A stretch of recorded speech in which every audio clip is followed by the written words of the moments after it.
in the G35, G37 Infiniti.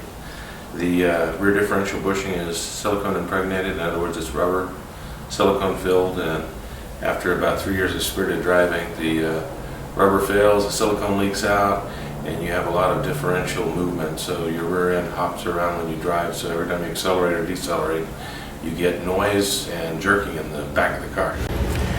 This bolt on the factory one, this mount is silicone filled rubber. Because the differential loads and unloads, it goes up and down. Eventually it pops the rubber mount. The rubber mount leaks all the silicone out.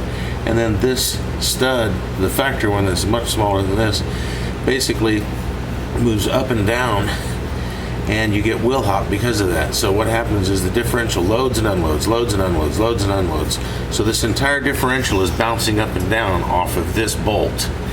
Now what we've done is took the original bolt diameter that goes into the diff cover, used all thread, come all the way out, used a nylock nut, large washers, Loctited it into the differential. I don't know if you can get a good shot of where this mounts to it. So the entire urethane bushing goes all the way through this.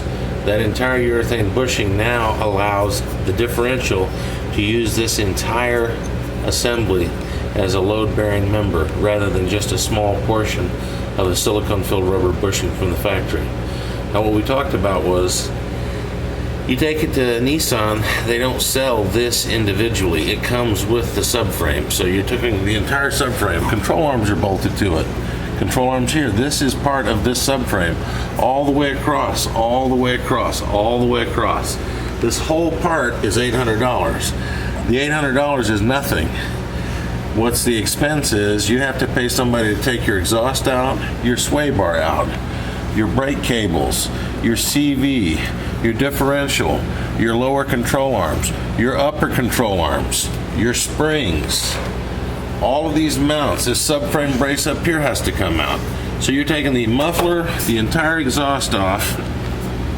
All of this has to come off to replace what we have is just one part. And with our installation tool, it's just a matter of taking the 3 bolts out, undoing your drive shafts, pulling the differential down, and pressing the old one out, putting the differential back in place, sliding the new bushing in. There's no tool required to slide this bushing in. It's an interference fit, but it's interference enough that once you slide it in by hand and put the metal insert in, now you've got a very tight assembly, and when you tighten the bolt down, it squishes the urethane out against the subframe. So this makes it a heck of a lot easier, and the nice part is it's not going to blow every 3 or 4 years. There's no reason to replace a defective part with another part that's going to fail. So that's the reason we came up with this design and invented this part.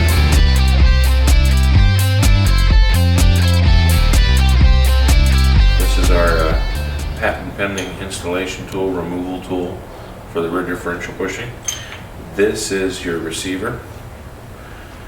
This is your extractor. You put the receiver on one side of the subframe, you put your extractor on the other. You line that up, put your washers on, put your nut on, and basically what ends up happening is you're sucking the bushing out of the rear end. Once this part is done,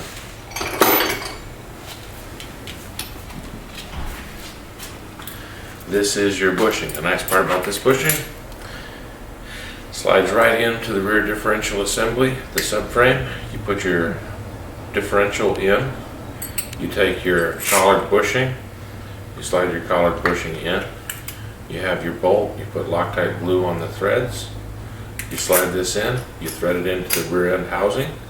Once you tighten that up, you tighten the nut down. This is a nylock nut that basically will not come off. So between the Loctite glue on the differential cover and this, it's not going to come apart.